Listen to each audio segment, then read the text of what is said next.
পর্যন্ত যেটুকু দেখছি এই ধরুন 17 তারিখ থেকে আমি ফিল্ডে নেমে পড়েছি, আজকে হয়ে গেল 22 তারিখ। এখন পর্যন্ত আমি প্রতিদ্বন্দ্বী ঠিক করতে পারিনি কে বিজেপি না সিপিএম, দুজনের দেখছি ওই অবস্থা আছে। আপনারা সকলেই জানেন বিজেপি যা ভারতবর্ষের দুরবস্থা করেছে, মানুষ কিন্তু বিতব্যস্ত। এরা খালি নির্বাচন কমিশন, সব জায়গায় নির্বাচন কমিশন, সিডিবিআই, ইডি এইসব দেখিয়ে পরে ব্ল্যাকমেলিং করে পরে ভোট নেওয়ার চেষ্টা করছে পশ্চিমবাংলাতে। কিন্তু পশ্চিমবাংলা ভূমি তৃণমূলের ঘাঁটি, তৃণমূল ছাড়া কিছু বোঝে না এখানে। দিদি যে মানুষের পরিষেবা দিয়েছেন ভারতবর্ষের ইতিহাসে কোথাও কোনো রাজ্য দিতে পারেনি। রানীগঞ্জ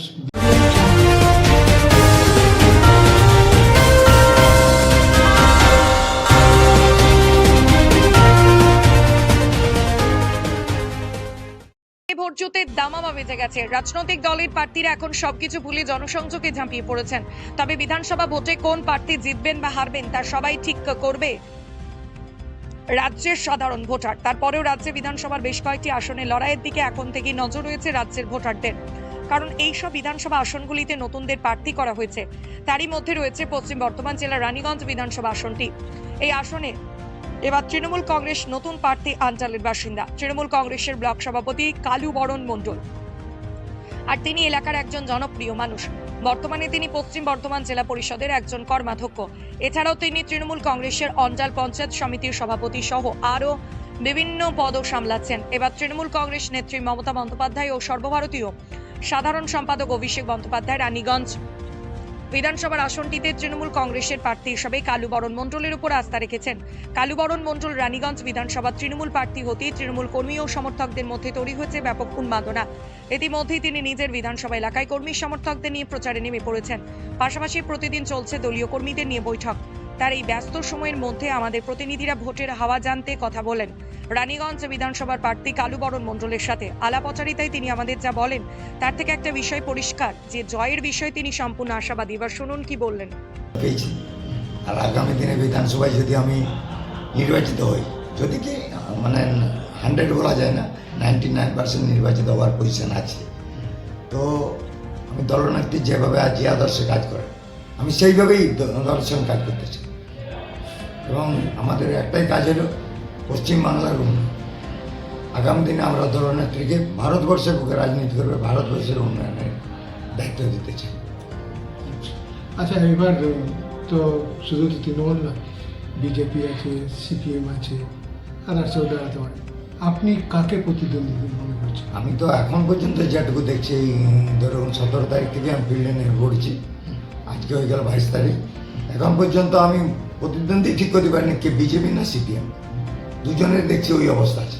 আপনারা সকলেই জানেন বিজেপি যা ভারতবর্ষের দুরবস্থা করেছে, মানুষ কিন্তু বিতব্যস্ত।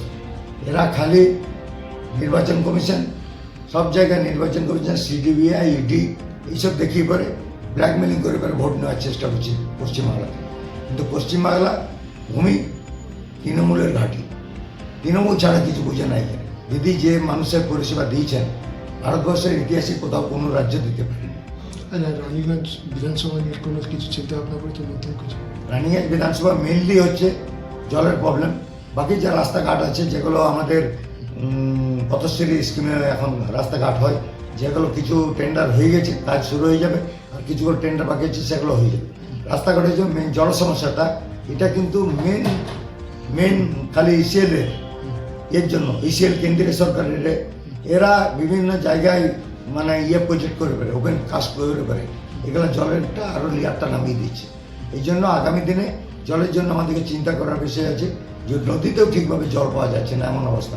আগামী দিনে জলটা একটা বিশাল ব্যাপার।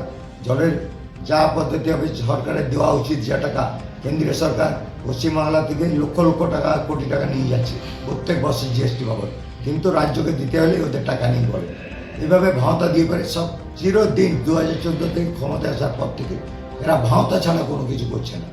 আচ্ছা, প্রচারে এবং কোন কোন বিষয়গুলোকে আপনি সামনে নিয়ে আসছেন? প্রচারের বিষয়গুলো সমান, যে আমাদের দিদির উন্নয়ন, এটাকে তো মাস্ট আমাদেরকে বলতেই হচ্ছে। দিদি যে উন্নয়ন পশ্চিমবাংলায় 2011 সালে ক্ষমতায় আসার পর যে উন্নয়ন করেছেন, মানুষের দুয়ারে দুয়ারে যেভাবে উন্নয়ন করেছেন, প্রত্যেক পরিবারকে যেভাবে সাহায্য করছেন, মানুষ কিন্তু বহুত পরিবার উপকৃত এর থেকে। নতুন করে আজ দেখুন 500 টাকা থেকে স্টার্ট হয়েছিল লক্ষ্মী ভাণ্ডার, আজকে 1500 টাকা জেনারেল, 1700 টাকা SC/ST। আজকে যুবসাথী যারা এরা বলছিল যে যুবসাথী বেকার ভাতা হিসেবে ইয়ে করছে, কিন্তু এটা প্রকৃত বেকার ভাতা নয়। যুবকদেরকে অনুদান এই জন্য দিচ্ছে, 50 টাকা দিলে পরে 1 বছরে 18,000 হয়, 5 বছরে 90,000 হয়। 5 বছরে এটা টার্ম আছে। এই 5 বছরের মধ্যে যে ছেলেরা এই টাকার বেকারে বিভিন্ন রাজ্যে যে পেরে বা কোথাও বাইরে যে পেরে ট্রেনিংয়ে যেতে পারতো না, এতে যেতে পারতো না, ইন্টারভিউ দিতে পারতো না, পয়সা বেকার, তাদের এই টাকাটা কাজে লাগবে। যেটা কত কিরকম ছাড়া পাচ্ছেন? ব্যাপক সারা, যেটা রানিংয়ে আশা করা যায় না। অন্ডাল ব্লক তো আমরা সংগঠিত ব্লক, অন্ডাল ব্লক থেকে তো ব্যাপক লিড হবে। রানিংয়ে যে সারাটা পাওয়া যাচ্ছে না, রানিংয়ে যে উন্মাদনা শুরু হয়ে গেছে যে আমাদের ভূমিপত্র পাওয়ার জন্য। আমাদের একটা খুব ভালো লেগেছে যে আমাদের বিধায়ক ছিলেন ওনাকে কিন্তু আসানসোল দক্ষিণে দেওয়া হয়েছে।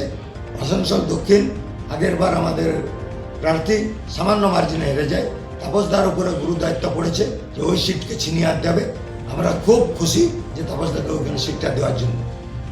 আর বলছি মুখ্যমন্ত্রী কি আপনার জন্য প্রচারণা আসছে? মুখ্যমন্ত্রী আমাদের এখানে এখন পর্যন্ত টাইমটা ডিটেলস বলতে পারছি না। 28 তারিখ এই মাসেই 28 তারিখ আমাদের এখানে খানরা ফুটবল গ্রাউন্ডে মুখ্যমন্ত্রী প্রচার হবে। ফার্স্ট প্রোগ্রাম উনি 3টে করে প্রোগ্রাম করবেন। ফার্স্ট প্রোগ্রাম আমার রানিগঞ্জ বিধানসভার মধ্যে আছে। আচ্ছা, শেষ একটা প্রশ্ন, যে জয়ের ব্যবধানটা তাহলে কী হতে পারে? জয়ের ব্যবধান দেখুন, বিজেপি ক্যান্ডিডেট তো না সংগঠন না কিছু, হাওয়ার উপরে আর মিডিয়ার উপরে বেশ করে ওরা লড়াই করে না। ওরা তো বলছে 40,000 ভোটে জিতবে। আমার তো মনে হয় 40,000 বিধানসভায় ভোট পাবে কিনা সেইটা চলবে আছে, জিতা তো বাদ দিন।